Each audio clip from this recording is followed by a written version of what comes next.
êtes le sel de la terre, Matthieu 5,13. En d'autres termes, vous êtes la vie même dans ce monde mort, en dépit de toute la mort qui se trouve ici-bas. Et tout en ce qui concerne Dieu est dans la mort. Seuls les chrétiens le savent. Mais ils le savent vraiment. Si nous sommes réellement au Seigneur, nous savons combien ce monde est mort. C'est la mort tout autour. Le Seigneur dit, au milieu de tout cela, vous êtes la vie même de ce monde environné par la mort. Vous êtes la vie du monde, vous êtes le sel de la terre. Soyez salés de sel, et du sel en vous-même. Soyez vivants, pour changer à nouveau la façon de s'exprimer. Soyez vitaux. Tel est le témoignage qui doit être rétabli. Quelque chose de mystérieux, qui se ne trouve pas dans le domaine minéral, car le minéral peut avoir le semblant, l'apparence de la substance réelle, tout en ayant perdu sa qualité vitale. Si le sel perd sa saveur, vous pouvez avoir tout le semblant, toute la profession, toute l'apparence extérieure, mais quelque chose s'en est allé, et ce quelque chose qui manque déclare que le témoignage qui devrait se trouver à l'intérieur n'est plus là. Recouvrer ce quelque chose, c'est ce que Dieu veut. Non pas un cadre extérieur, non pas une somme de matière avec un semblant.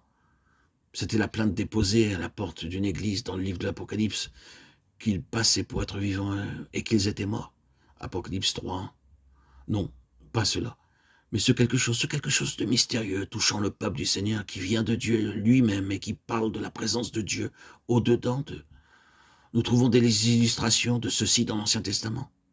Nous trouvons Élisée et les hommes de Jéricho qui un jour vinrent à lui et lui dire « Le séjour de la ville est bon, il plaît à tout point de vue, mais les eaux sont mauvaises et le pays est stérile. » 2 Rois 2,19. La marque de la mort. Vous savez, bien entendu, tout cela provenait. Vous vous souvenez que lorsque Jéricho fut détruite, la malédiction fut prononcée contre elle. Et Josué dit, maudit soit devant l'Éternel l'homme qui se lèvera pour rebâtir cette ville de Jéricho. Il en jettera les fondements au prix de son premier-né, et il en posera les portes au prix de son plus jeune fils. Josué 6, 26. Sa mort, la marque de la malédiction, fut prononcée contre elle. Et maintenant, après toutes ces années, les hommes de la ville viennent dire que dans les eaux mêmes de cette ville, en dépit de toutes les belles et bonnes perspectives, réside la mort. Rien ne parvient à la perfection. Tout est vanité et poursuite du vent. Tout est désappointement. Élisée dit, apportez-moi un vase neuf et mettez-y du sel.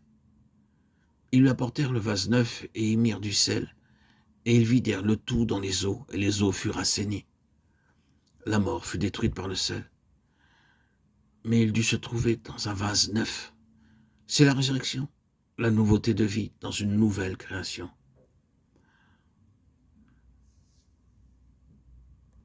Nous pourrions nous arrêter sur cela longuement, mais vous saisissez le point essentiel.